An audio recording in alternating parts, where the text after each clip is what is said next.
வேத பிரமாணத்தை விட்டு விலகுகிறவர்கள் துன்மார்க்கரை புகழுகிறார்கள். வேத பிரமாணத்தை கை கொள்ளுகிறவர்களோ அவர்களோடே போராடுகிறார்கள். நீதிமொழி 28:4. சின்ன காரியமானாலும் பெரிய காரியமானாலும் நாம் கர்த்தருக்கு மகிமையை செலுத்தும்படி அழைக்கப்பட்டவர்கள். யாக்கோபை பட்டயத்தால் கொலை செய்த அந்த துன்மார்க்கன் ஏரோது பேசினபோது ஜனங்கள் இது மனுஷ சத்தம் அல்ல, தேவ சத்தம் என ஆர்ப்பரித்தார்கள். அவன் தேவனுக்கு மகிமையை செலுத்தாதபடியினால் அவன் முடிவு உடனே வந்தது. முகஸ்துதியை நாடவும் செய்யவும் வேண்டாம். போத்திபாரின் மனைவி நித்தம் நித்தம் யோசேப்பின் மேல் கண் போட்டு தன்னோடு இருக்கும்படி தகாத விதமாய் ஏவிக்கொண்டே இருந்தாள். வேத பிரமாணத்தை கை கொள்ளும் யோசேப்போ அந்த துன்மார்க்க ஸ்திரீயுடன் நான் இத்தனை பெரிய பொல்லாங்குக்கு உடன்பட்டு தேவனுக்கு விரோதமாய் பாவம் செய்வது எப்படி என போராடிக்கொண்டே இருந்தான். பாவத்தை மேற்கொண்டான். ஆனாலும் குற்றம் சாட்டப்பட்டான். சிறைசாலையில் போடப்பட்டான். அவன் கால்களை விலங்கு போட்டு ஒடுக்கினார்கள்.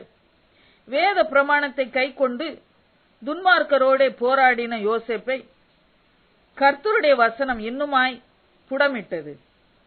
கர்த்தர் சொன்ன வார்த்தை நிறைவேறின போது ராஜா ஆள் அனுப்பி அவனை கட்டவிழ்க்க சொன்னான்.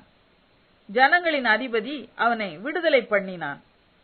யோசேப்பை பார்வோன் விடுதலை செய்து தன்னிடம் கூட்டி வர சொன்னபோது யோசேப்பு ஏன் சிறைச்சாலையில் இருக்கிறான், அவன் செய்த குற்றம் என்ன என்று பார்வோன் சிறிது கூட சிந்திக்கவே இல்லை, விசாரிக்கவும் இல்லை. யோசேப்பு செய்ததாக பொய்யாய் சாட்டப்பட்ட குற்றம் அதற்கு மேல் ஒருவராலும் நினைக்கப்படவும் இல்லை, விசாரிக்கப்படவும் இல்லை. அவன் மேல் சுமத்தப்பட்ட வீண் பழியை தேவன் சமுத்திரத்தின் ஆழத்திலே மூடி போட்டார். எல்லாரும் மறக்கும்படி செய்தார். அல்லேலுயா. பரிசுத்தமாய் வாழ யோசேப்பை போல் போராடுவோம்.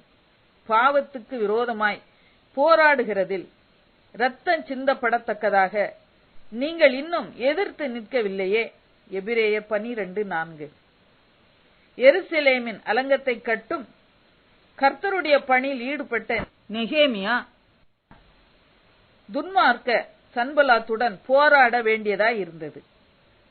எஸ்தர் ராஜாத்தி துஷ்ட ஆமானுடன் போராட உபவாசித்து ஜெபித்தாள். காரியம் மாறுதலாய் முடிந்தது. தேவனுடைய ஊழியத்தை செய்த பவுல் பொல்லாத மனுஷர் கையில் நின்று நாங்கள் விடுவிக்கப்படும்படிக்கு எங்களுக்காக வேண்டிக் கொள்ளுங்கள் என்றார்.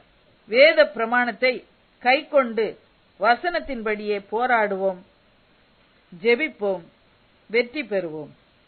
அன்பின் பிதாவே, உம்முடைய வேத பிரமாணத்தை எப்போதும் என் கையிலே கொண்டு நான் தீமையை பாவத்தை எதிர்த்து போராடி வெற்றி பெற என்னை ஆசீர்வதியும். ஆமேன்.